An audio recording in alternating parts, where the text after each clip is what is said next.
Viking by Roald Amundsen, Journey to Immortality. Imagine being stranded in the heart of Antarctica, a frozen, desolate wilderness where temperatures plummet to negative 60 degrees Fahrenheit. Daylight vanishes for months and survival feels impossible. That was the reality for Roald Amundsen during his first major expedition. But instead of giving up, he turned this experience into a masterclass in survival and preparation lessons that would propel him to some of the greatest achievements in exploration history. Hello, everyone. Today I'm excited to share the story of Roald Amundsen, a man whose life was defined by perseverance, innovation, and adaptability. Through his daring expeditions, Amundsen didn't just survive the impossible, he thrived, in earning his place as one of the greatest explorers of all time. My goal today is to show you how Amundsen's perseverance was forged during the Belgica Expedition, how he achieved the impossible by being the first to reach the South Pole, and how his innovative mindset set him apart from as a visionary. Let's begin with the Belgica Expedition, where Amundsen's journey into greatness began. So this is Roald Amundsen, and in 1897, he was 25 years old, and he joined the Belgica Expedition. It's called the Belgica Expedition because it was actually supposed to be all Belgian people on it, but they could not find enough scientists, so they ended up having to go to a bunch of different countries. He's from Norway, so obviously they got him from there, and there ended up only being 2 or 3 Belgians on the entire expedition. So kind of funny, it's a scientific expedition to map out the South Arctic Ocean. And eventually, this is the crew from it. So Amundsen, I don't know if you can see, but he's right here with the mustache. But so the crew gets, they go from Belgium and they go to Antarctica. They get trapped in the ice for 13 months. And as Julian Saykin quotes, the crew endured endless nights and unrelenting cold. So they were in the dark for 13 months. Because as you guys probably know, down there, there's no light for a very, very long time.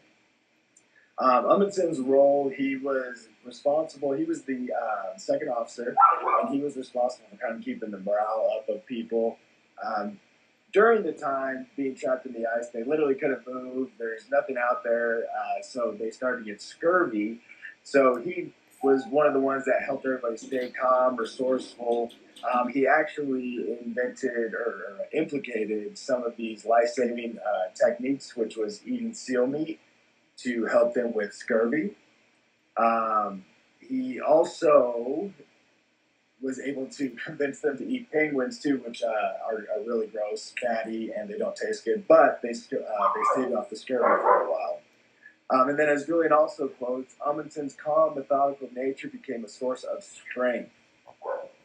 So this is significant because this is where he really learned resilience and adaptability, because being stuck in the Arctic for almost 2 years really will teach you that. He was also very well prepared because he did spend a lot of time in the Norwegian frozen tundra with his brother training for all of this stuff. So he would live out there for months at a time and ski and stuff like that to train for expeditions like the Arctic exploration. After the Belgica, though, Amundsen set his sights on a much bigger goal, the South Pole. So in 1911, Amundsen was going against Robert Scott, who, sidebar, was already by this time considered a fraud because he said that he went to the North Pole, but it was proven that he actually did not. So this was a race to the South Pole, and Scott kind of had a head start on Amundsen, and Amundsen actually told everybody that he was going on an exploration to the Northwest Passage, and as they went out to the Atlantic Ocean, they ended up going south and tricking everybody, really, and joining in the race for the South Pole. So lied about where he was going to get the jump on Scott. There was a ton of meticulous planning, and he, as you guys will see here in a few minutes, there was a lot of innovations that he did that the other people, Scott including, didn't use, which helped him get to the South Pole first. So those being sled dogs, lightweight equipment, moleskin for the clothes and tents and stuff like that.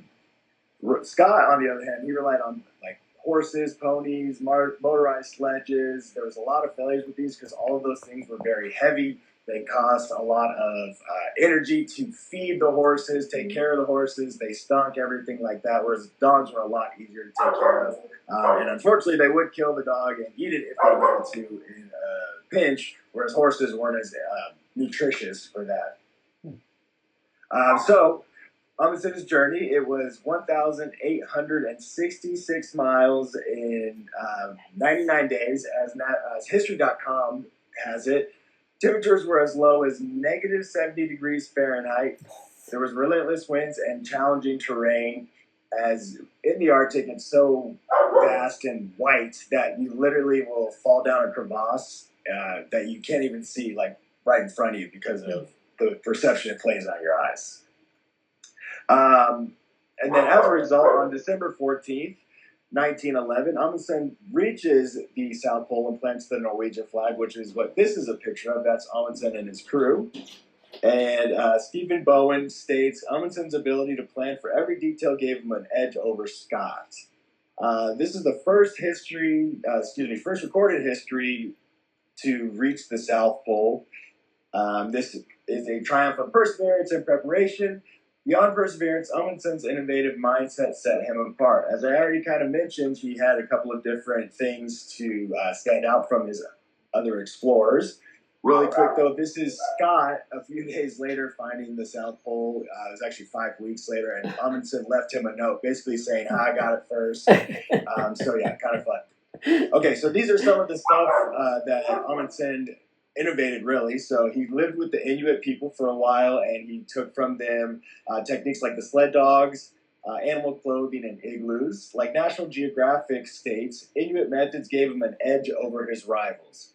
Amundsen's philosophy, as he even stated himself, we must always be prepared for the unexpected in exploration life. Combined with his traditional modern for innovation, along with some of these more traditional ideas that he took from the Inuit people, he was later able to implement these to become really one of the best explorers of the world. He used airships to also fly over the Arctic. He reached the Northwest Passage as well. And then as Bone again states, Amundsen's willingness to innovate made him a pioneer. Amundsen's legacy is more than his feats. It's a lesson on resilience, innovation, and adaptability. Roald Amundsen's story is one of perseverance, innovation, and adaptability. Today, we've seen how the Belgica Expedition taught him resilience, how his meticulous planning led him to triumph at the South Pole, and how the innovative mindset set him apart as a visionary leader. But more than that, Amundsen's life teaches us that greatness isn't about luck. It's about preparation, resilience, and never giving up. As Amundsen himself said, victory awaits him who has everything in order. Luck, people call it. The lessons we take from Amundsen's life are timeless. Like him, we must be willing to adapt, to innovate, and to persevere no matter how harsh the conditions. Thank you. Yay!